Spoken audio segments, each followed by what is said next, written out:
I'm Nicole Lappin, the only financial expert you don't need a dictionary to understand. It's time for some money rehab.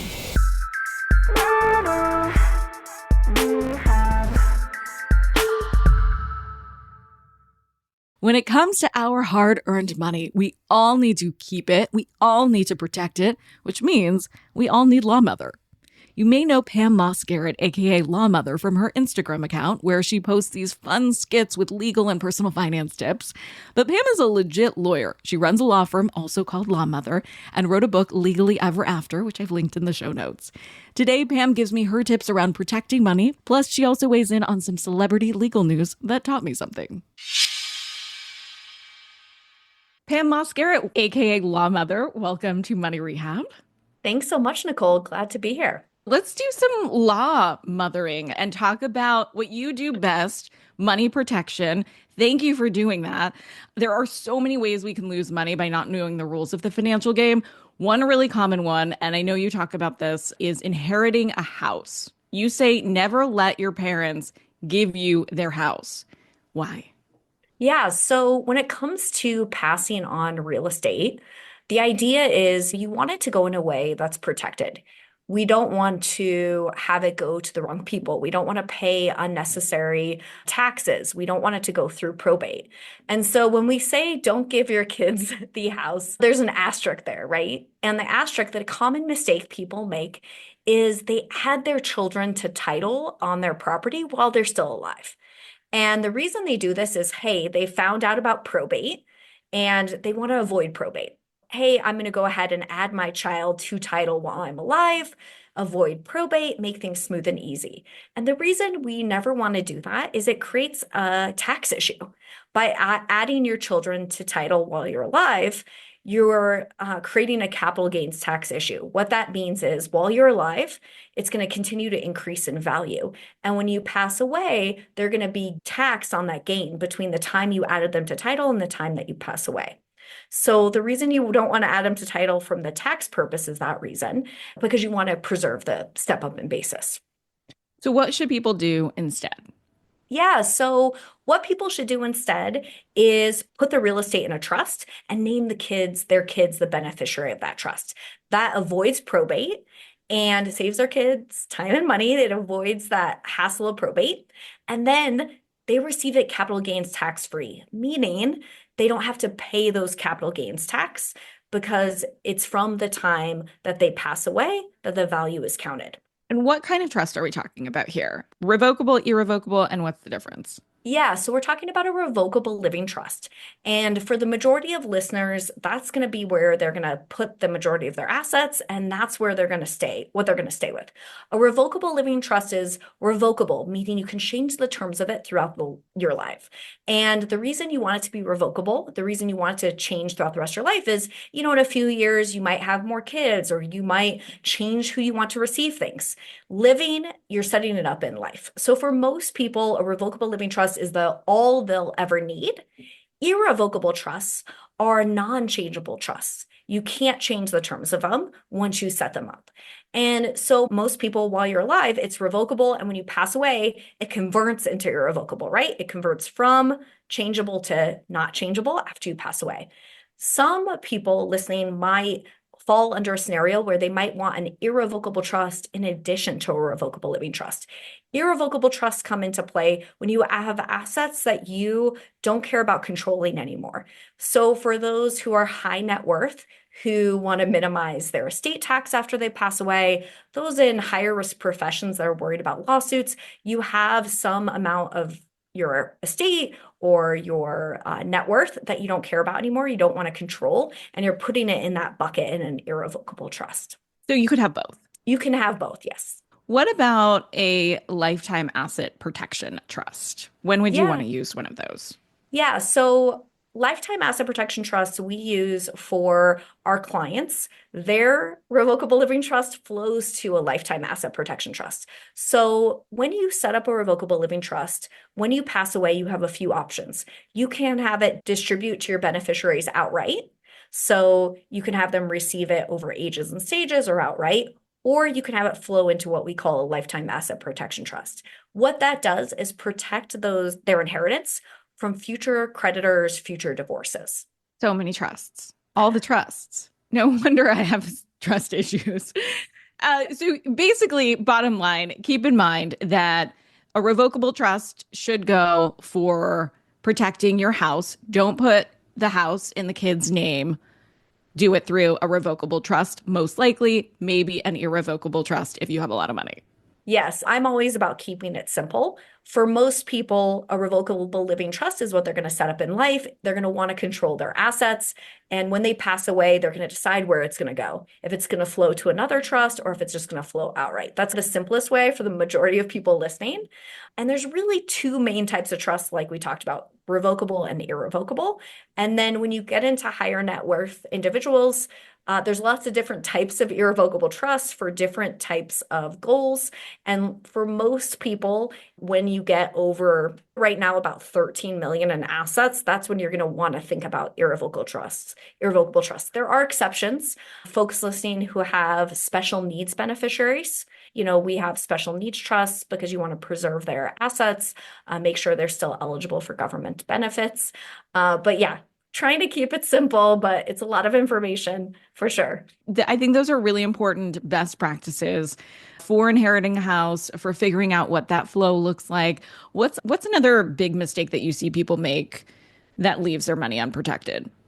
One of the best ways that I tell people to get started, because this is a common mistake, the common mistake I see is whether people have a plan or they don't have a plan. They don't have a list of what they have and where everything is. So I always share a good friend of mine, her father passed away unexpectedly a few years ago, and he had nothing in place. And so she had to go through all of his mail, computer files, boxes, trying to figure out what he had and where it was.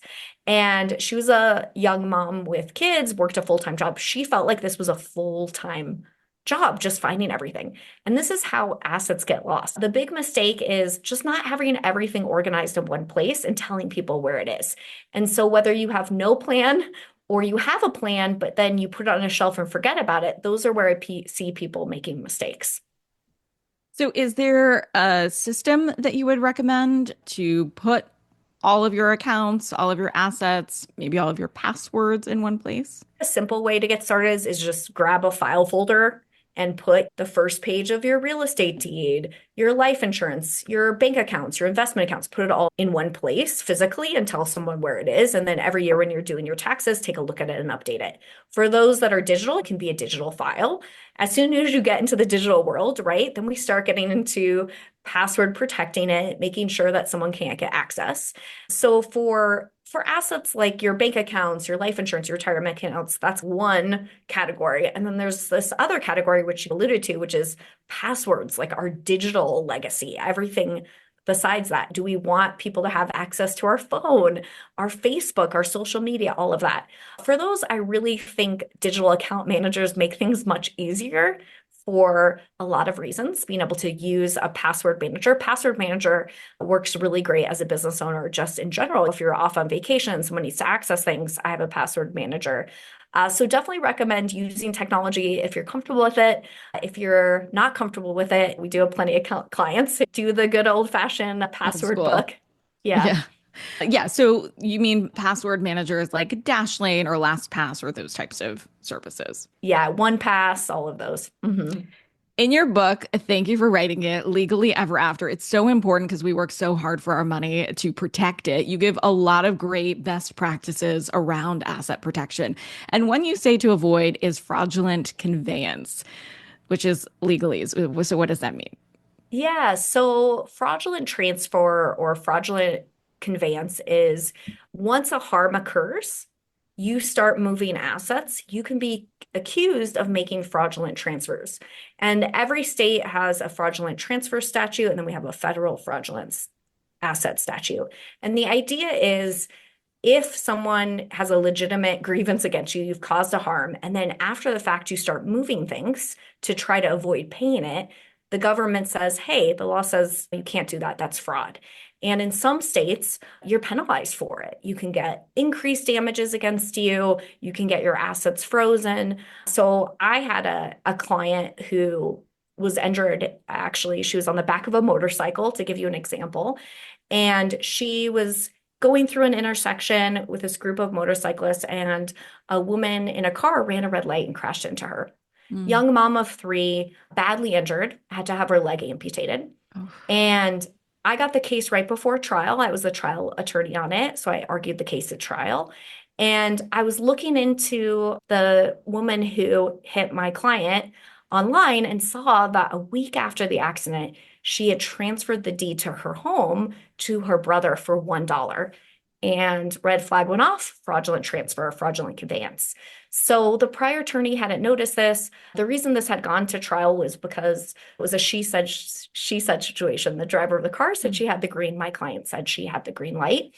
And there was nothing about the accident where they could tell. There was no cameras, there was no other witnesses, all of that. So that's why I went to trial. I was able to file a separate lawsuit against her and her brother for fraudulent transfer.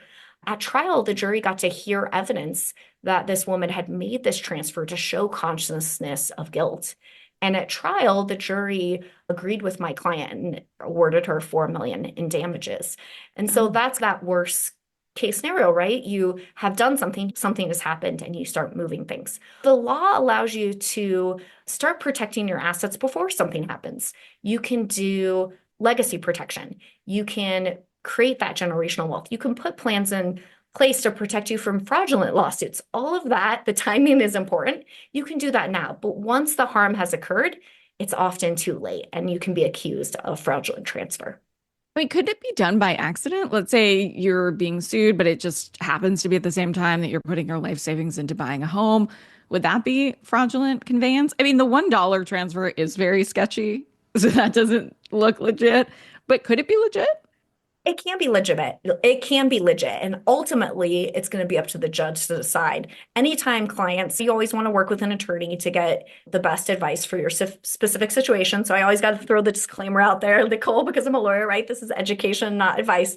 But yeah, it's very fact specific. Are there situations where you can be doing it and it's not fraudulent transfer? Absolutely. But I have clients that come to me for exactly the same reason. Like they're in litigation, but they just never gotten around to doing their estate planning. And they want to do estate planning. They want to do it for the right reasons. They still want to pay the lawsuit. They're not trying to do anything. And I'm always weighing that with them of what the jury is going to perceive and what can we do now and how can we start having the conversation with the other side while the litigation is pending, because it's all about the optics, right? How do people see it? So yeah, there's absolutely legitimate reasons for making those transfers, buying homes, things like that. You just want to be advised in that situation.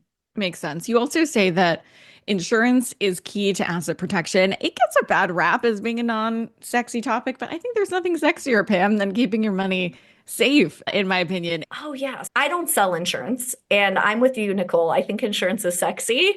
When I started off as a lawyer, I worked in the government sector as a DA. And then I worked on the defense side, representing developers and different type of subcontractors against lawsuits. And then I worked on the plaintiff side, representing consumers who were injured. So I've worked on both sides, and everybody, the complaint after the fact is, I wish I had had better insurance. So anytime people are coming to me, asking me, they see some video on YouTube and they're like, I want to get a trust, I want to do asset protection, they want to do all these things. I'm always saying, hey, I don't sell insurance, but your money is best spent if we start with insurance first. That is the foundation. Your money is going to go farther. So I'm a big proponent of insurance in different ways to protect. And I know right now, insurance is more expensive than ever, right? But it's still the best use of your money. So, there's a few things for people to keep in mind when it comes to insurance and protecting the people they love and protecting their money. If you're at a stage in life where you don't have a nest egg, if you were to pass away tomorrow and your spouse and your children don't have the money from your estate to be able to live, right? That their lives would need to change, that they wouldn't be able to pay the mortgage. Life insurance and term life insurance is a no-brainer. And term life insurance is affordable, it has low fees, and you're really securing your loved ones, that protecting them during your wealth building years. If you were to pass away tomorrow, what amount of money would allow them to get by. So I always say start with term insurance, term life insurance. When we get into whole insurance, I don't know. It's much more controversial. A lot of people have different opinions. I would just say work with your team of professionals, make sure it's the best use of your money. There's some good products out there, there's some high cost products out there, but term life insurance is pretty much for most people a no-brainer. And then when it comes to other risks, it really depends on who you are and what's going on, right? If most of us are driving vehicles, getting a good auto policy, good underinsured motorist policy is very important. If you're a business owner, having good liability protection, having good umbrella policies, if you own real estate, all of that is also important as well.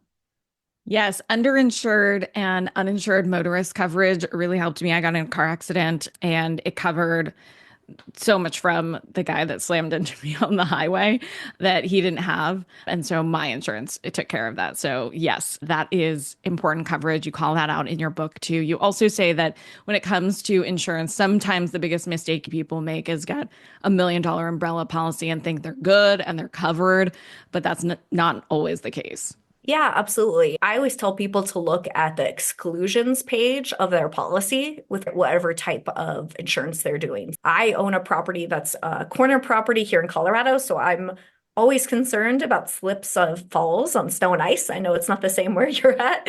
And so I spoke with my insurance provider and told him that. And he said, really nice guy, sent me a policy. And I turned to the exclusions page. Exclusions page just says, hey, this is not covered.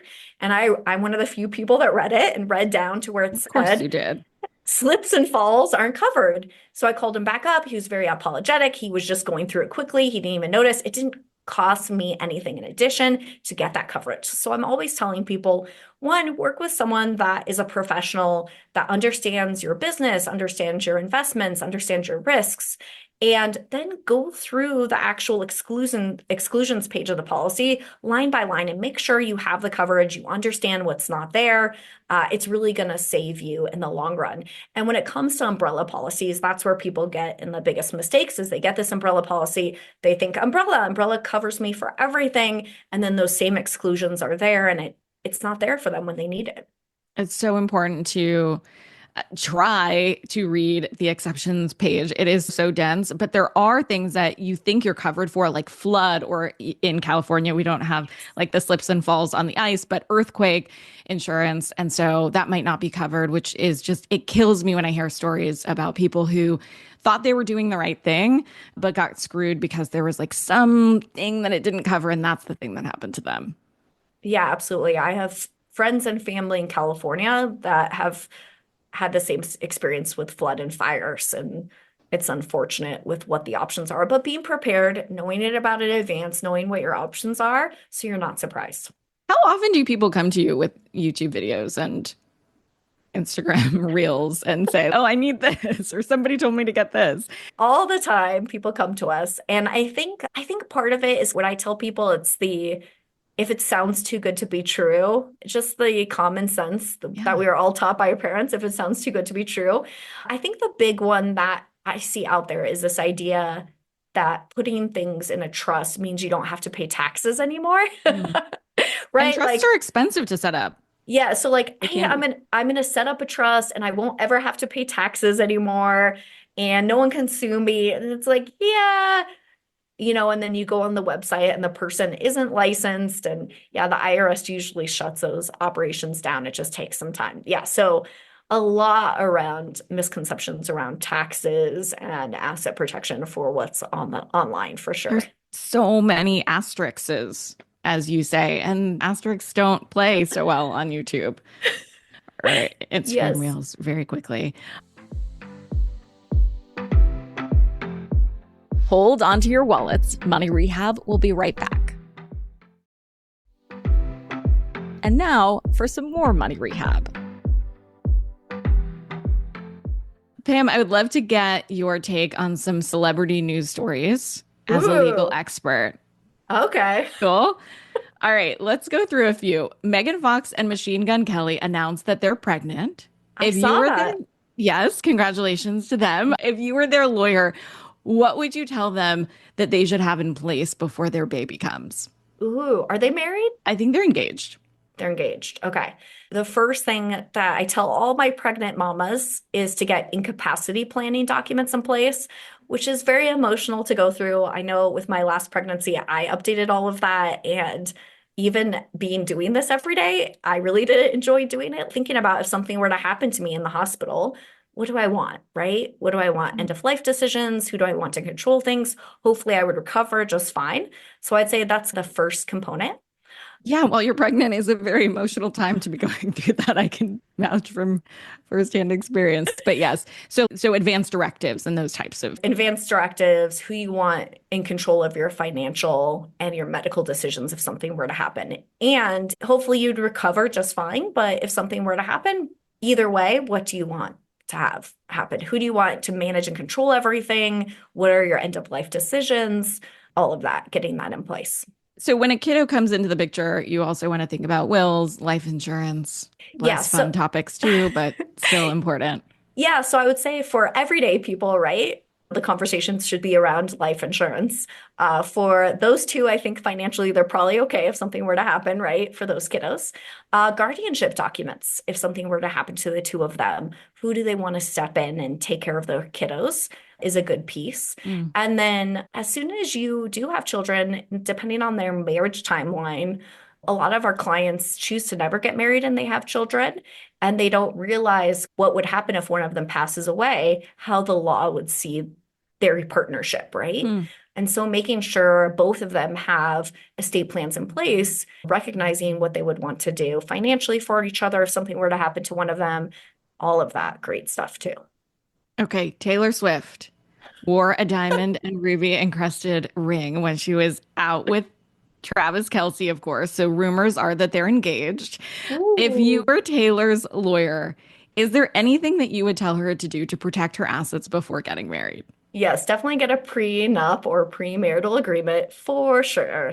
It's not the most romantic thing for a lot of people to talk about, but I do think there's nothing sexier than being financially transparent, right? Having those honest questions, conversations around money, and doing it when you're in love and happy makes things much easier down the road. And so I feel like a lot of prenups and premarital agreements get a bad rap because people feel like, hey, you're saying that the marriage isn't going to work out. But it's the opposite's true. We don't get health insurance hoping we get sick. We don't get a premarital agreement hoping we're going to go through divorce. Yeah. And the flip side is you have a default premarital agreement. It's just a state that you get married in and you live in. It's that agreement. And it's not going to be something you like, right? So you might as well set something in advance. It will save legal fees down the road, have that clear understanding, and get that protection in place for sure. Yes, you don't get car insurance hoping that you're going to get into an accident. I think it applies to all kinds of insurances. If you reframe it that way, I think it changes the conversation for sure. Priscilla Presley is claiming that her former lawyer committed elder abuse. Now, this is just an allegation. Nothing has been proven yet, so allegedly. But this story made some people nervous about finding a lawyer they can trust. If someone is interviewing a prospective lawyer, what are some of the questions they should ask? Ooh, yeah. I haven't read that full story. So I definitely think when working with an attorney or looking for an attorney, some things to keep in mind are getting referrals from people you already know, love, and trust. If someone you know is already working with someone great, look at the Google reviews, look at the online reviews, look at the bar association in their state, see what's there as well. And then when you're meeting with them, go through some questions to understand how they practice and if it's aligned with your values. I think one of the big things is talking to them about how they charge and is it transparent. I'm always conscious of, in the estate planning world, conflicts of interest or perceived conflicts of interest. So when you said that story, the first thing I thought about was, ooh, was there a conflict of interest from the beginning? So I'm always thinking about that when we're bringing on clients. I personally won't serve as a trustee for a plan I've written because I feel like it's a conflict of interest. If that is a concern for you and trust and protection, have those conversations with the attorney up front. What do you do to make sure there isn't a conflict or interest or that my interest is protected? If down the road I was to become incapacitated and things like that, how are my loved ones protected? And then you can always bring in third parties to create some extra layers of protection, right? So if you're working with one attorney to draft everything, you can have a third party fiduciary that's overseeing things. So I think there's a lot that you can do if you, especially when you're talking about larger estates, to have checks and balances to make sure no single person has all the power. But for everyday people, I think the things of getting good recommendations, looking at the reviews, speaking with them upfront about how their fees, how their process, and then the good old fashioned trust your gut. If the person isn't explaining, I'm big on this. If someone's talking over you and talking down to you, if they're not taking the time to explain it in a way that you'll understand, then it's not really a good relationship, right? And I think a lot of, unfortunately, attorneys, we get a bad rap because a lot of attorneys want to seem smart. And so they'll just talk in legalese, you know what I mean? And the real test of intelligence is if someone can, I firmly believe at least, if they can break it down and explain it in a way that my 4-year-old would understand, right? Amen, Then, sister. then they really get it. Without the jargon. Yes, absolutely. Hiding behind the jargon is always a red flag. You mentioned fiduciary. For financial planners, we want to make sure that they are fiduciaries. Is there another standard like that for the legal world? Yeah, so lawyers are automatically your fiduciary as well. I think normally, if they're acting in dual roles that create a conflict, they're supposed to have you sign off on a waiver saying that there's a conflict that you're waiving. So that should provide some protection. But when there's situations like this, I'm always following the money. Where is the money coming from? Who's the person making decisions? Is it in their best interest to make decisions that are aligned with them or you, right? And for most of the time, for estate planning, for everyday people, we're creating plans where I don't have a role, where I'm actually going to be the trustee. I'm not going to be the beneficiary. I feel like that creates a conflict of interest. If you are creating that, I would consider having a second person in that role so that you're not creating that for sure. And do you ever suggest to have a couple of friends of mine recently are going through divorce and had a mediator consultant that they would talk to and vent to instead of doing it with the lawyer when the clock was ticking and billable hours were happening? How are you mindful of the billable hours? Because you said one of the first things you should do is really get clear on what lawyers are billing and understand that every time you're talking or venting about whatever the situation is, and you go to a lawyer during emotional times, right? So there are going to be feelings, but how do you safeguard yourself from getting billed for those feelings?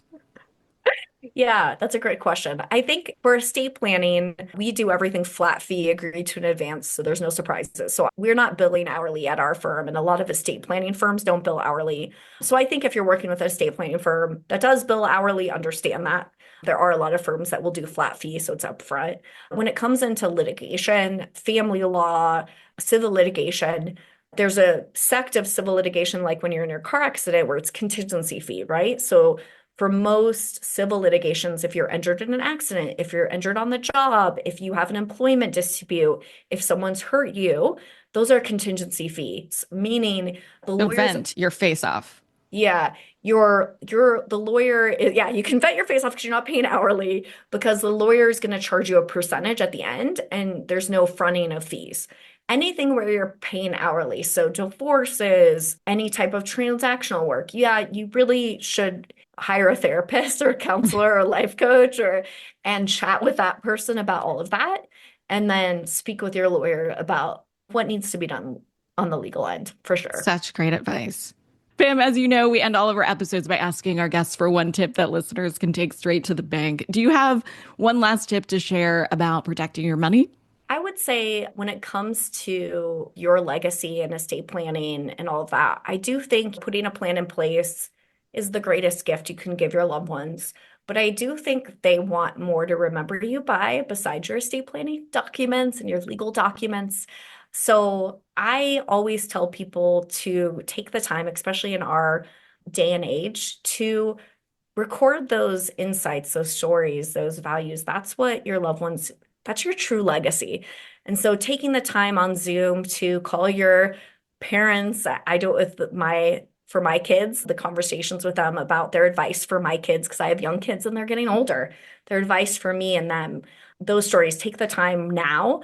Those are the things that I hear about after the fact with our clients, that while they're glad that the estate plan was done, they miss out. They miss their parents. They miss their grandparents. And I think while we're alive, we just don't think it's going to happen. So with our clients, we always do that. We do these legacy interviews with our clients before they leave our office. And it's the thing that our clients' families love the most.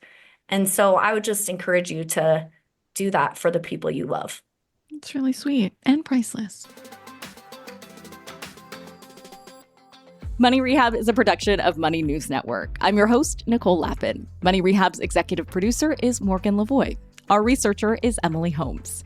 Do you need some money rehab? And let's be honest, we all do. So email us your money questions, moneyrehab@moneynewsnetwork.com, to potentially have your questions answered on the show or even have a one-on-one intervention with me. And follow us on Instagram @MoneyNews and TikTok @MoneyNewsNetwork for exclusive video content. And lastly, thank you. No, seriously, thank you. Thank you for listening and for investing in yourself, which is the most important investment you can make.